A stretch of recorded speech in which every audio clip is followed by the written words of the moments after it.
America और Iran के बीच बढ़ते सैन्य तनाव के बीच एक बार फिर से कूटनीति की मेज सजने वाली है। पाकिस्तान के इस्लामाबाद में होने वाली बातचीत के दूसरे दौर को लेकर उम्मीदें तो बहुत हैं, लेकिन उसकी जमीनी हकीकत उसके ठीक उलट है। ईरान ने सख्त रुख दिखाया और डेलीगेशन भेजने से इनकार कर दिया। दरअसल अब जो डेडलाइन खत्म होगी तो क्या एक बार फिर पूरा मिडिल ईस्ट बारूद की गंध से भर जाएगा, या फिर ईरान बातचीत की मेज पर विश्वासघात होने के बाद भी लौटेगा।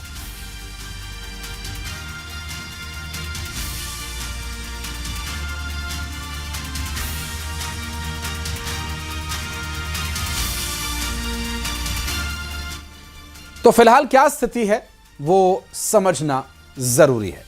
आपको बता दें कि सीज फायर की डेडलाइन खत्म ही समझिए। उससे पहले दूसरे दौर की वार्ता पर सस्पेंस बना हुआ है। दोनों ओर से कोई डेलीगेशन अब तक इस्लामाबाद नहीं पहुंचा, जबकि अमेरिका की तरफ से दावा भी किया जा रहा है। तो ताज़ा खबर सामने आई है कि जेडी वेंस के नेतृत्व में इस्लामाबाद में भी तैयारी हुई है और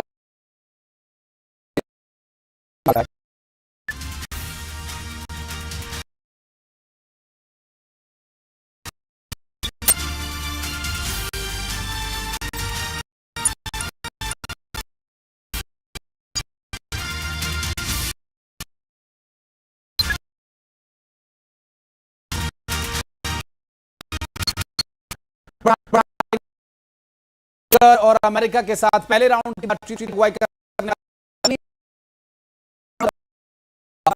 बहुत बड़ा बयान दिया। गालिबाफ ने कहा देश में डील के खिलाफ माहौल डील के को लेकर गृह युद्ध जैसे हालात बन रहे हैं।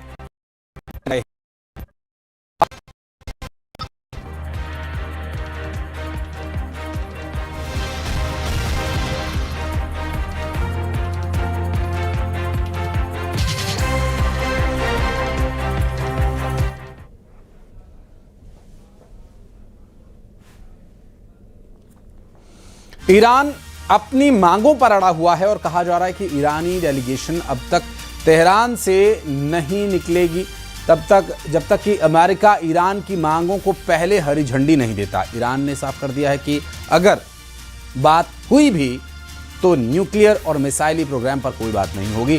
अब ऐसे में सवाल यह है कि होर्मुज जिसे लेकर निर्णय क्या होगा, ये देखने की कोशिश करते हैं।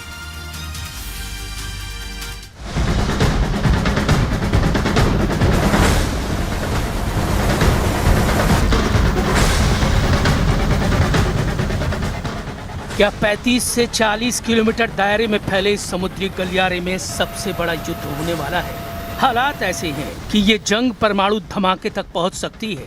इस समुद्री गलियारे की तपिश फारस और ओमान की खाड़ी से होते हुए दक्षिणी चीन सागर तक पहुंच गई है और इस जंग के लिए कई देशों ने मोर्चा खोल दिया है। क्या ट्रंप ने तय कर दिया है परमाणु युद्ध? क्या हॉर्मुज के तंग गलियारे में बनेगा दुनिया का सबसे खतरनाक वॉर जोन? क्या अमेरिका और ईरान आमने सामने खड़े हो चुके हैं और अब सिर्फ पहली गोली चलने का इंतजार है? क्या ये सिर्फ जहाजों की भिड़ंत है या सुपर पावर की सीधी जंग? क्या बातचीत की टेबल पलट चुकी है और अब बंदूकें ही फैसला करेंगी?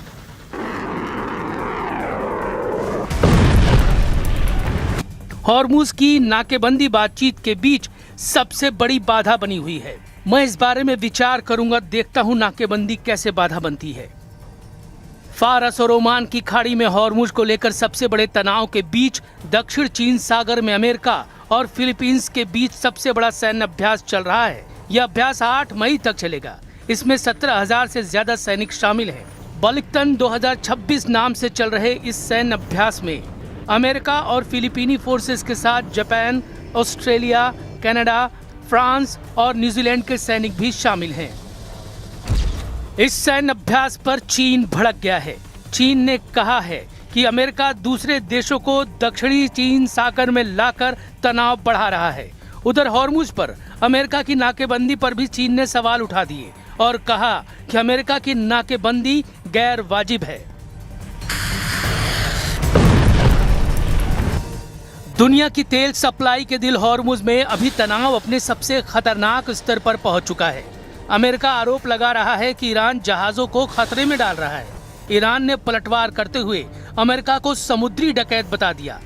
अमेरिका ने ईरान के एक जहाज को जब्त किया तो ईरान ने बदले की कसम खा ली।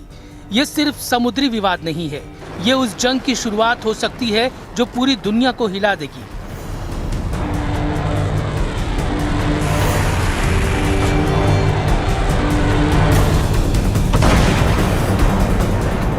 ईरानी जहाज MV तोस्का ईरान के बंदर अब्बास की तरफ 17 नॉट की रफ्तार से बढ़ रहा था। यूएस नेवी ने हॉर्मुज के पास जहाज को घेर लिया। गाइडेड मिसाइल डिस्ट्रॉयर USS स्प्रूवेंस ने ट्रैक किया। रेडियो और वीडियो सिग्नल के जरिए 6 घंटे तक चेतावनी दी, लेकिन ईरानी जहाज ने अमेरिकी चेतावनी को मानने से इनकार कर दिया। USS स्प्रूवेंस ने 5 इंच MK-45 तोप से तोस्का के इंजन रूम पर कई राउंड फायर किए। इस एक्शन में तोस्का का प्रोपल्शन सिस्टम तबाह हो गया। इसके बाद amphibious assault ship USS Tripoli से US मरीन हेलीकॉप्टर में सवार होते हुए तोस्का पर पहुंचे। US मरीन ने फास्ट रोपिंग तकनीक से हवा में सीधे जहाज के डेक पर उतरना शुरू किया और ईरान के मालवाहक जहाज तोस्का को अपने कब्जे में ले लिया। ईरान के खिलाफ अमेरिका के इस ऑपरेशन में USS स्प्रूवेंस का इस्तेमाल हुआ। यह अमेरिका का एडवांस और शक्तिशाली गाइडेड मिसाइल डिस्ट्रॉयर युद्धपोत है। अपने गन फायर से जहाज के प्रोपल्शन सिस्टम को तबाह कर सकता है। USS ट्रिपोली अमेरिका का हमलावर जहाज है जो पानी और जमीन दोनों पर युद्ध करने में सक्षम है। इसे खास तौर पर F-35 फाइटर और मरीन सैनिकों को तैनात करने के लिए विकसित किया गया है। ये करीब 844 फीट लंबा और 50,000 टन वजनी शक्तिशाली युद्धपोत है। MK-45 naval gun fully automatic gun है जो 16 से 20 राउंड प्रति मिनट फायर कर सकता है। इसका इस्तेमाल इंजन रूम को नाकाम करने के लिए किया गया। लेकिन सवाल सिर्फ एक जहाज का नहीं है। सवाल ये है कि जब अमेरिका समुद्र में सीधे एक्शन ले रहा है और ईरान खुलेआम बदले की बात कर रहा है, तो क्या बातचीत का रास्ता अब पूरी तरह से बंद हो चुका है? ट्रम्प दावा कर रहे हैं कि ईरान के साथ बातचीत होगी और डील भी पक्की होगी, चाहे वो अच्छे रास्ते से हो या बुरे रास्ते से। लेकिन ईरान दूसरे दौर की बातचीत पर ही सवाल खड़े कर रहा है। ईरान साफ कह रहा है कि मिसाइल प्रोग्राम पर कोई बातचीत नहीं होगी। यानी एक तरफ बातचीत की बात तो दूसरी तरफ शर्तों की दीवार है, और यही वो पॉइंट है जहां से हर युद्ध शुरू होता है।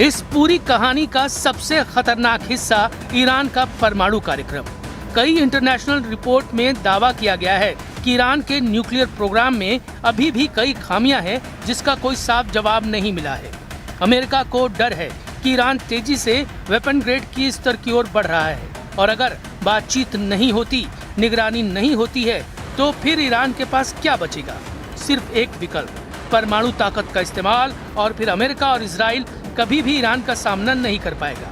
लेकिन अभी सवाल है कि अगर बातचीत ही नहीं होगी तो क्या अगला कदम परमाणु धमाका होगा? क्या ईरान अपने न्यूक्लियर कार्ड की तरफ बढ़ रहा है और अमेरिका काफी डरा हुआ है? क्या अमेरिका किसी भी कीमत पर ईरान को रोकने के लिए आखिरी कदम उठाएगा? क्या दुनिया एक और हिरोशिमा नागासाकी जैसे खौफनाक मोड़ की तरफ बढ़ रही है? Do something. We had to make sure that Iran never gets a nuclear weapon. And we're at that. They've agreed to that. They've totally agreed to that. They've agreed to almost everything. So maybe if they can get to the table, there's a difference. They agree. They're going to get to the table with a pen.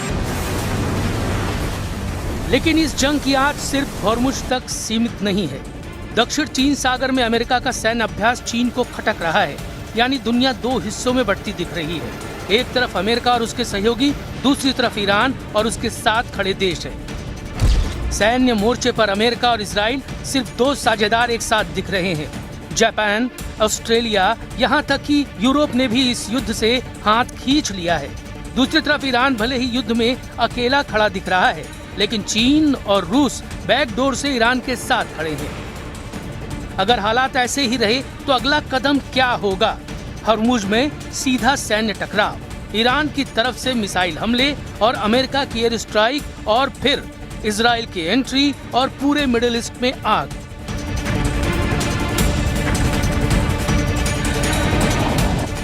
ऐसे Israel अभी Lebanon के मोर्चे पर फंसा हुआ है। Cease fire के बाद भी लेबनान में इजराइल का ग्राउंड ऑपरेशन जारी है। इजराइल के ड्रोन लेबनान के ऊपर मंडरा रहे हैं और ड्रोन में लगे लाउड स्पीकर के जरिए हिजबुल्लाह को चेतावनी दे रहे हैं। लेबनान में सीज फायर के बावजूद इजराइल का ऑपरेशन रुका नहीं है।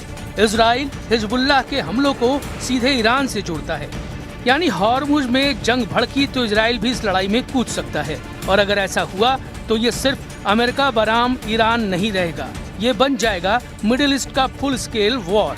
अभी हॉर्मुज पर सबसे बड़ा टकराव है। लेबनान में इजराइल और हिजबुल्लाह की जंग चल रही है। दक्षिण सागर में भी चीन और अमेरिका के बीच नया तनाव पैदा हो गया है। I don't know. Maybe not. Maybe I won't extend it. Okay. But the blockade is going to remain. But maybe I I won't extend it. So you have a blockade, and unfortunately, we'll have to start dropping bombs again. Thank you very much, everybody. Thank you. I think it's going to happen. अब सवाल ये है, क्या ये सब सिर्फ दबाव बनाने की रणनीति है या फिर युद्ध की उल्टी गिनती शुरू हो चुकी है? क्या अगले 48 घंटे दुनिया के लिए सबसे खतरनाक साबित होंगे? क्या एक छोटी सी गलती पूरी दुनिया को जला सकती है? तो तस्वीर अब और साफ हो रही है। बातचीत कमजोर, टकराव मजबूत और हालात बेकाबू होते जा रहे हैं। अब बस एक ट्रिगर, एक मिसाइल या एक गलत फैसला और परमाणु बटन दब सकता है।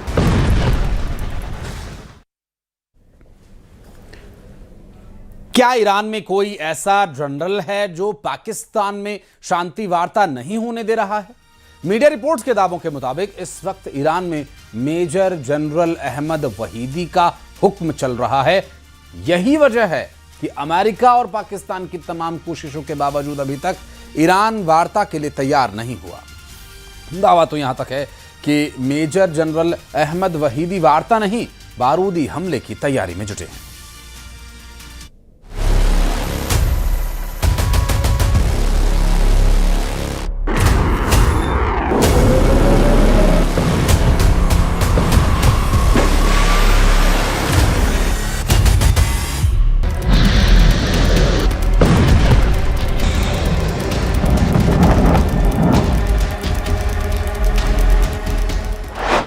युद्ध नहीं, महायुद्ध को तैयार ईरान।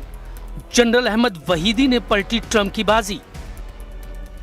28 फरवरी 2026 को शुरू हुए ऑपरेशन एपिक फ्यूरी को 52 दिन से ज्यादा हो चुके हैं। ईरान से लगातार 39 दिनों तक चले भीषण युद्ध में अमेरिका ने लगभग 2,10,000 करोड़ रुपए फूंक डाले, लेकिन यूरेनियम छीन पाया है। यहां तक कि ईरान में 47 साल से चला रहा पाकिस्तान में पहली शांति वार्ता फेल होने के बाद से ईरान के नेता वार्ता के लिए पाकिस्तान ना जाएं, लेकिन इधर ईरान से ईरानी बाजी पूरी तरह से पलट दी है। खबर है IRGC के मेजर जनरल वाहिदी ने 2 टूक कह दिया है कि जब तक हॉर्मुज से बातचीत नहीं होगी। इधर सेंट्रल कमांड ने बहुत बड़े युद्ध की तैयारी कर ली है। हम आपको दिखाने जा रहे हैं कि पिछले 72 घंटे पहले जो ईरान जख्मी, थका और कुछ हद तक हारा लग रहा था, वो ईरान एक बार फिर से अमेरिका से दो हाथ करने को तैयार हो चुका है।